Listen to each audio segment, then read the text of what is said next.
ሪያል ማድሪዶች በስተመጨረሻም ከአሰልጣኛቸው ካርሎ አንቸሎቲ ጋር መለየታቸውን በይፋ አሳውቋል። ነገር ግን ዶን ካርሎ ነገ ማድሪድን ለአንዴና ለመጨረሻ ጊዜ የሚመሩ ይሆናል። አንቸሎቲና ሞድሪች ሽኝት የሚደረግላቸውም ነው የሚሆነው። ሎስ ብላንክሶቹ ዘንድሮ ጥሩ ጊዜ ማሳለፍ ካቃታቸው በኋላና ያለ ዋንጫ ካጠናቀቁ በኋላ ክለቡ በተችላይኑ ላይ አዲስ አሰልጣኝ እንደሚያስፈልጋቸው በመረዳታቸው አንቸሎቲ የሚለቁ ይሆናል ማለት ነው። ያው ጣሊያን አሰልጣኝ ከሳንቲያጎ በርናቢዮ እንደሚለቁ ግን ቀድሞውን የተረጋገጠው በቻምፒየንስ ሊጉ በአርሰናል ተረተው ከተሰናበቱ በኋላም ነው የነበረውን እንግዲህ ይፋ ሆኗል ማለት ነው። አንጋፋው አሰልጣኝ ካርሎ አንቸሎቲ በሪያል ማድሪድ ቤት ታሪክ ግን ብዙ ዋንጫዎችን ያሳኩ አሰልጣኝም ናቸው። በክለቡ የሁለት ጊዜ ቆይታቸው በ6 ዓመታት ውስጥ 3 ጊዜ ቻምፒየንስ ሊግ፣ 3 የክለብ ዓለም ዋንጫ፣ 3 አውሮፓ ሱፐር ካፕ፣ 2 ላሊጋ፣ 2 ኮፓ ዴል ሬይ ና 2 ስፓኒሽ ሱፐር ካፕ ያሳኩ አሰልጣኝ ናቸው። ከአንቸሎቲ መልቀቅ በኋላ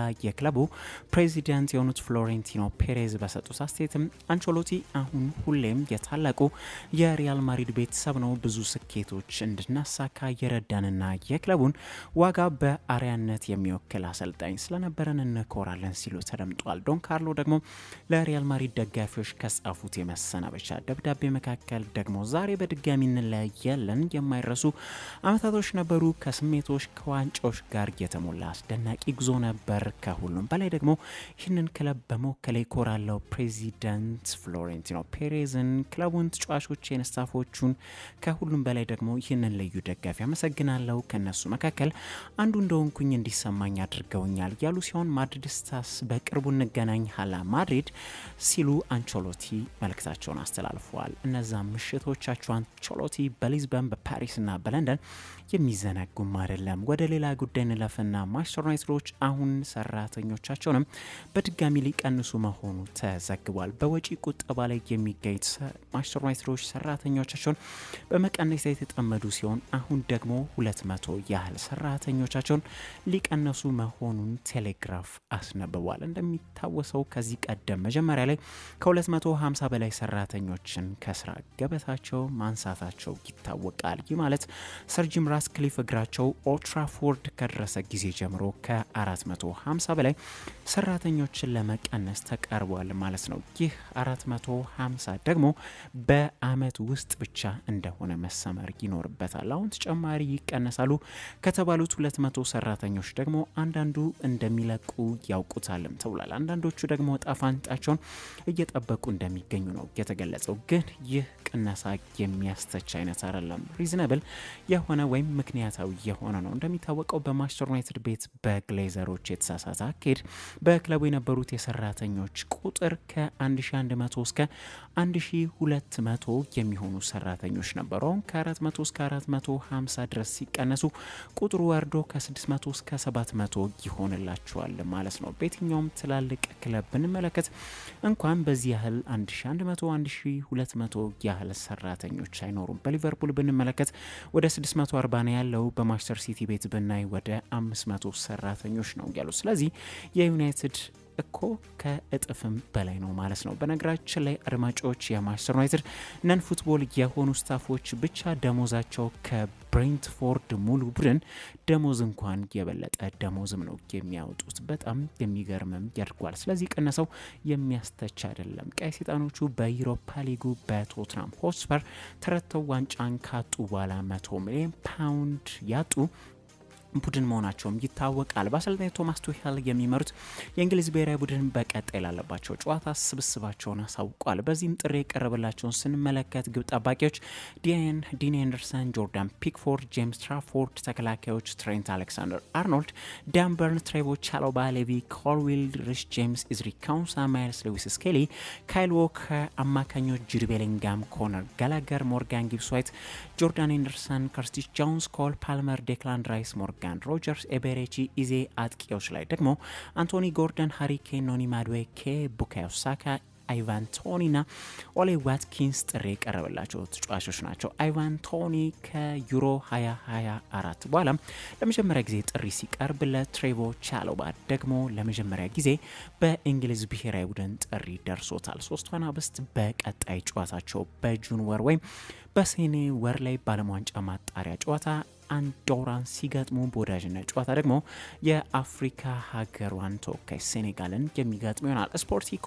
አሁን ላይ በዓለም ላይ ከፍተኛ ዋጋ የሚያወጡ የፕሪሚየር ሊግ ክለቦችን በደረጃ አሳውቋል። በዚህ መሰረት ከአምስት ጀምረን ከ1 እስከ 5 ያሉትን እንመልከት። በአምስተኝነት የለንደኑ ክለብ ቶትናም ሆትስፐሮች $3.6 ቢሊዮን በማውጣት ተቀምጧል። በአራተኝነትም የለንደኑ ክለብ አርሰናል ሲቀመጡ $4.4 ቢሊዮን በማውጣት ነው መድፈኞቹ የተቀመጡት። በሶስተኝነት ማንቸስተር ሲቲ $5.1 ቢሊዮን በማውጣት፣ በሁለተኝነት ሊቨርፑል $5.5 ቢሊዮን በማውጣት ሲቀመጡ በአንደኝነት የተቀመጡት ደግሞ ማንቸስተር ዩናይትዶች ናቸው። ዩናይትዶች $6 ቢሊዮን በማውጣት እንደተቀመጡ የስፖርት ኢኮ መረጃ ያመለክታል። ሪያል ማድሪዶች ለረጅም ጊዜ በጉዳት ምክንያት የራቀው ተጫዋቻቸው ወደ ልምምድ ተመልሶላቸዋል። ብራዚላዊ ተጫዋች ኤደር ሚሊቶ ከጉዳቱ አገግሞ ወደ ቡድን ልምምድ ሊመለስ ችሏል። ይህ ለክለብ ዓለም ዋንጫ ለማድሪዶች ጥሩ ዜናም ነው የሚሆንላቸው። ሚሊቶ ለሁለተኛ ጊዜ የኤሲኤል ጉዳት አስተናግዶም እንደነበር ከሜዳ የራቀው ይታወሳል። አሁን የራቀው ጉዳትም ያስተናግደው በኖቬምበር ወር ላይ እንደነበር የሚታወስ ነው። እንደውም አሁን ከተገመተው ጊዜ ቀደም ብሎ ተመልሷል። ማድሪዶች በዛሬ ልምምዳቸው ግን ቪኒሲየስ ጁኒየርም ወደ ልምምድ ሊመለስላቸው የቻለው ሌላኛው ተጫዋች ነው። ሎስ ብላንኮሶቹ ነገ በሊጉ መዝጊያ ጨዋታቸው ከቀኑ 11 ሰዓት ከሩብ ላይ በሜዳቸው ሳንቲያጎ በርናቢዮ ሪያል ሶሴዳድን የሚገጥሙ ይሆናል። ብራዚላዊ ቄንጠኛ ተጫዋች ኔይማር አሁን ላይ ጊዜውን በልጅነት ክለቡ በሳንቶስ እያሳለፈ እንደሚገኝ ይታወቃል። ሳንቶስን በአጭር ጊዜ ውል መቀላቀሉም የሚታወቅ ጉዳይ ነው። ታዲያ ኔይማር በክለቡ አዲስ ውል እንደሚፈርም ተጠይቆ ምላሹን ያካፈለ ሲሆን እንደተደመጠው ከሆነም በዚህ ሰዓት አላውቅም የሚል አጭር ምላሽን ሰጥቷል። የብራዚል የምንጊዜም ከፍተኛ ግብ አስቆጣሪ የሆነው ኔይማር እንደሚታወሰው ሳንቶስን በጥር ዙር መስኮት ላይ እንደነበር የተቀላቀለው ይታወሳል። ይህም በተደጋጋሚ ጉዳት ምክንያት ከሳውዲው ክለብ አልሂላል ጋር በነጻ ከተለያየ በኋላም ነው የነበረው። የኔይማር ጉዳት በሳንቶስ ቤትም ቢሆን ግን የመጫወቻ ደቂቃ እንዲያገኝ እየገደበው ነው የሚገኘው። የ33 ዓመት ተጫዋች ግን ወደ ጨዋታ ተመልሶ ነው ስለ ወደፊት እጣ ፋንታውም እንደማያውቅ የገለጸው። የቀድሞው የባርሴሎናና የፓሪስ ሴን ዠርማ ተጫዋች ኔይማር በሳንቶስ ያለው ውል ግን በክረምቱ የሚጠናቀቅም ነው የሚሆነው። የማንቸስተር ሲቲ ንብረት የሆነው አሁን ጊዜውን በውሰት በኤሲ ሚላን ቤት እያሳለፈ የሚገኘው ካይል ዎከር በኢትሃድ ተስፋ እንደሌለው የሲቲዝኖቹ አሰልጣኝ ፔፕ ጓርዲዮላ ፍንጭን ሰጥተው ገልጸዋል። ፔፕ ዎከር በማን ሲቲ የክለብ ዓለም ዋንጫ ስኳድ የስኳዱ አባል ይሆን እንደሆነ ተጠይቀው በሰጡት ምላሽ አይሆንም የሚል ምላሽን ነበር የሰጡት። እንግሊዛዊ ፉልባክ አሁን በውሰት ያለበት ክለቡ ኤሲ ሚላን ተጫዋቹን የመግዛት አማራጭ እንዳላቸው ይታወቃል። ሮዝናሪዎቹ ተጫዋቹን ላለመግዛት ቢወስኑ እንኳን ማንቸስተር ሲቲዎች ተጫዋቹን መሸጣቸው አይቀሬ ነው የሚሆነው። ሲቲዎች በዚህ ቦታ ላይ የኒውካስል ዩናይትድ ተጫዋች ቲኖ ሊቨራሜንቶ ዋነኛ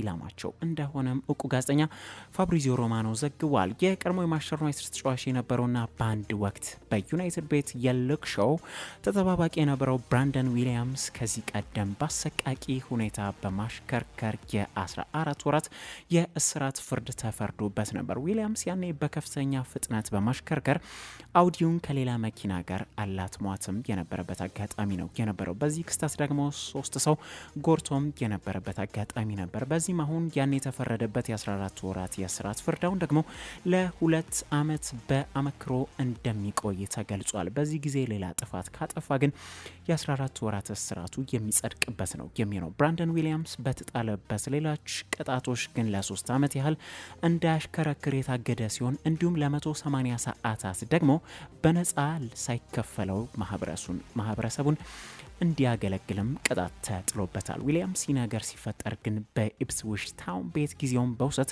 እያሳለፈ ይገኝ የነበረ ተጫዋች ነው። ያለ ክለብ የሚገኘው ተጫዋች አሁን ላይ ኳስ ከነካም 18 ወራቶች ያህል ተቆጥሯል። ሊቨርፑልን በተመለከተ ከጥቂት ደቂቃዎች በፊት በወጣ ሰበር መረጃ ሊቨርፑሎች የባየር ሊቨርኩሰን ተጫዋች ፍሎሪያን ቪርትዝ ለማስፈረም ባለፉት 24ና 48 ሰዓታት ካደረጉት ግንኙነቶች በኋላ ተጫዋቹን እንደሚያገኙት እንደተማመኑ እውቁ ጋዜጠኛ ዴቪድ ኦርንስተን ዘግቧል። ንግግሮች ግን አረንጓዴ መብራት ለማግኘት መደረጋቸውን የቀጠሉ ሲሆን ቀዮቹ አሁን ከጀርመኑ ግዙፍ ክለብ ከባየር ሙኒክ በላይ ተመራጭ መሆናቸውም ተገልጿል።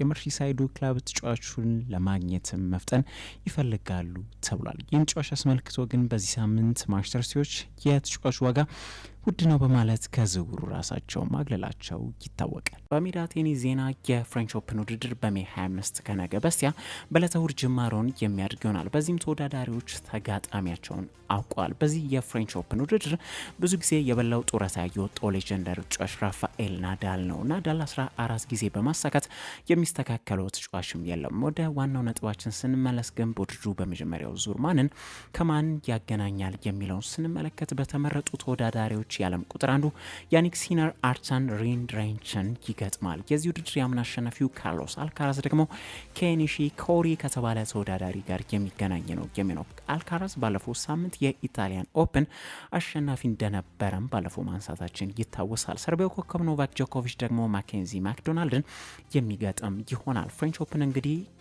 በእሁድ በዕለተ እሁድ ወይም ከነገ በስቲያ በፓሪስ መደረጉን የሚጀምር ይሆናል። የመጨረሻ ላድርግና አድማጮች በቅርጫት ኳስ ወይም በባስኬትቦል ዜና የኤንቢኤ ኮንፈረንስ ፋይናል መደረጋቸውን ሲቀጥሉ ዛሬ በተደረገው አንድ ጨዋታም ኦክላሆማ ሲቲ ታንደርና ሚኒሶታ ቲምበር ወልቭስ ዛሬ ሁለተኛ ጨዋታቸውን ያደረጉ ሲሆን ዌስተርን ኮንፈረንስን በበላይነት በአንደኝነት ያጠናቀቁት ታንደሮች ዛሬም በሁለተኛ ጨዋታቸውም ቲምበር ወልቭስን በመርታት 2-0 እየመሩ ይገኛሉ። ዛሬ ታንደሮች 118 ለ103 በሆነ ውጤትም ነው ሊያሸንፉ የቻሉት። ዛሬ ድል ሲቀናቸው ኮከባቸውና የኤምቪፒ አሸናፊ ተብሎ ሊመረጥ የቻለው ሼይ ጊልጄስ አሌክሳንደር እንደተለመደው ዛሬም በመድመቅ የጨዋታውን ከፍተኛ ነጥብ በማስቆጠር 38 ነጥቦችን ሲያስቆጥር 8 አሲስቶችንም አስመዝግቧል። እንዲሁም ሁለት ጊዜ ደግሞ ኳስም ነጥቆም ነው የነበረው። ሁለቱ ቡድኖች ግን ሶስተኛ ጨዋታቸውን ወደ እሁድ ሊነጋ ለሊት 9 ሰዓት ተኩል ላይ የሚያደርጉ ይሆናል።